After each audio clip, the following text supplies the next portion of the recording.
Hello viewers, আসসালামু আলাইকুম। ফারিজুল্লাহ ব্লগে আপনাকে স্বাগতম। আশা করি ভালো আছেন। তো আজকে আমরা ছোট একটা বিষয় নিয়ে আলোচনা করবো। ছোট হলে খুবই গুরুত্বপূর্ণ। সেটা হচ্ছে যে আপনার ক্রিপ্টোকারেন্সি ট্রেডিং বা সিএফডি ট্রেডিংয়ের ক্ষেত্রে আমাদের হচ্ছে কস্টটা কেমন হয়, বা এখানে আমরা কোন সময় ট্রেড করলে আমাদের এখানে ট্রেডিং কস্টটা কমাতে পারি, স্প্রেড কেমন থাকে, সেই বিষয়গুলো নিয়ে সংক্ষেপে আলোচনা করার চেষ্টা করবো। তার সঙ্গে বিশেষ মতো থাকবেন এবং যদি কোনো প্রশ্ন থাকে অবশ্যই জানাবেন। তো ভিউয়ার্স, আমরা আছি এখন বিটকয়েনের এই চার্টে আর কি। তো আমরা দেখতে পাচ্ছি বিটকয়েন কিন্তু আসলে একটা লং বিয়ারিশ র্যালি করতেছে আর কি, এবং রিসেন্টলি আজকে ভালো পরিমাণে প্রাইস ডিক্লাইন করছে, যেটা কিনা কিছুক্ষণ পূর্বে 94,475 ছিল, সেখান থেকে রিটেস্ট করে মার্কেট বাউন্স করে আর কি 96,000 অবস্থান করছে। তো ভিউয়ার্স, এই ক্ষেত্রে আমরা জানি যে হচ্ছে বিটকয়েন খুবই ভোলাটাইল, এবং এটাকে মাদার অফ ক্রিপ্টোকারেন্সি বলা হয় আর কি। তো এই ক্ষেত্রে আমাদেরকে বিটকয়েন এই ভোলাটিলিটিটা আমাদের ক্ষেত্রে আসলে অনেক অপরচুনিটি নিয়ে আসে, আবার অনেক রিস্কও নিয়ে আসে। তো ভোলাটাইল ইয়েতে আপনার দেখা যায় যে যেটা হয় সেটা হচ্ছে যে এখানে আমরা অল্প পরিমাণ মুভমেন্টে অনেক প্রচুর পরিমাণে প্রফিট করতে পারি, আবার দেখা যায় রিস্কটাও সেই হিসেবে বেশি হয়।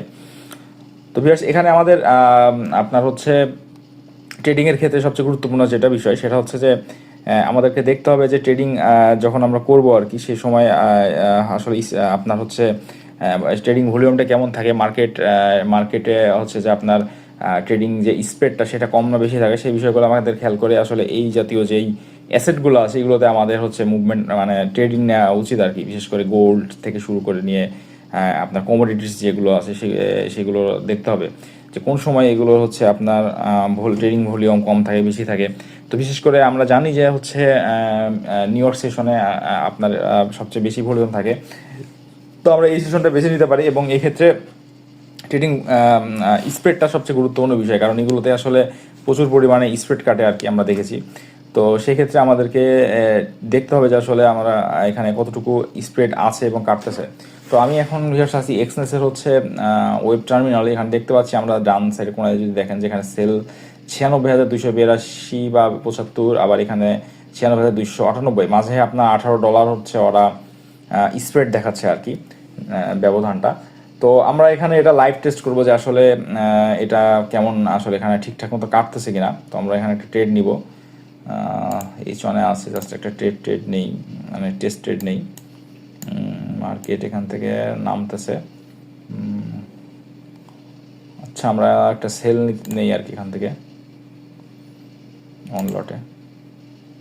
দেখেন, আমরা অন লটে সেল নিয়েছি এবং ইনস্ট্যান্ট এটা শুরু হয়েছিল আমি দেখছিলাম 25-এ আর কি, $25। তো এখানে আপনার হচ্ছে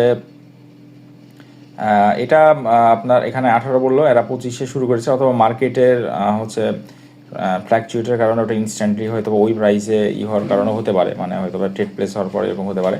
তো এখানে আমরা যদি এখন আর একটা ট্রেড নেই আর কি, সেক্ষেত্রে দেখি ওটা কততে ওপেন হয়। তো ভিউয়ার্স, আমাদের ট্রেডটা এক্সিকিউট হয়েছে এবং বর্তমানে কিছুটা প্রফিটে আসছে। এটা আমাদের শুরু হয়েছিল যখন ইনস্ট্যান্ট ট্রেড নিই, তখন 24 কি $25 মতো দেখাচ্ছিল আর কি। তো এটা আমি কেটে দিচ্ছি আর কি। আবার লসে চলে গেছে, একটু ওয়েট করি।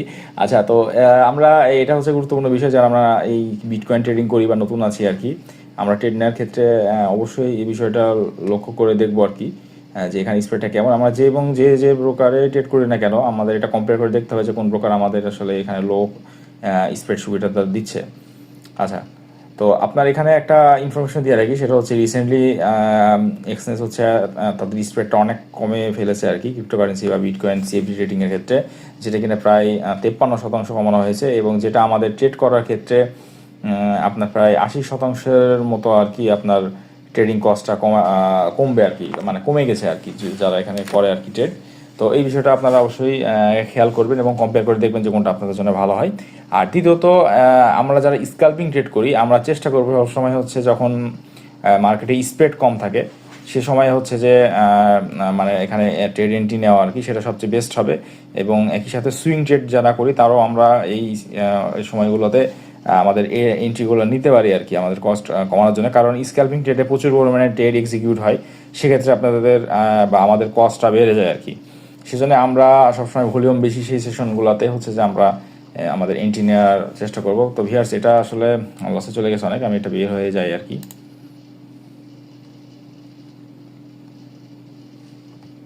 আচ্ছা, আমরা আরেকবার ট্রাই করে দেখবো যে আমাদের আসলে স্প্রেড এখানে কত কাটতেছে। আমি একটু 1 মিনিটে যাই, এখানে স্প্রেডটা একটু ভালোভাবে দেখা যায়।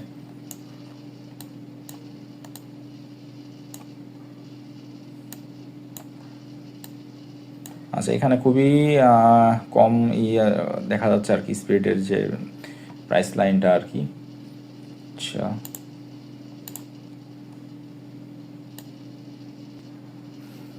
আচ্ছা, আমি আর একটা ট্রেড এক্সিকিউট করে দেখি যে এখানে কেমন কস্ট হচ্ছে আর কি। এক লোটের আর একটা ট্রেড ওপেন করি।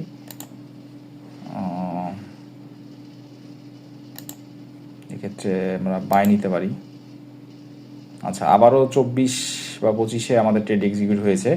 তো আসলে ওরা বলতেছে 18, কিন্তু আমাদের হিসাবে ওদের বলার থেকেও কিছুটা বেশিতে আমাদের হচ্ছে ট্রেডগুলো এক্সিকিউট হচ্ছে। প্রথমবারে 24-এ হয়েছিল, এবার সম্ভবত 22-এ হয়েছে।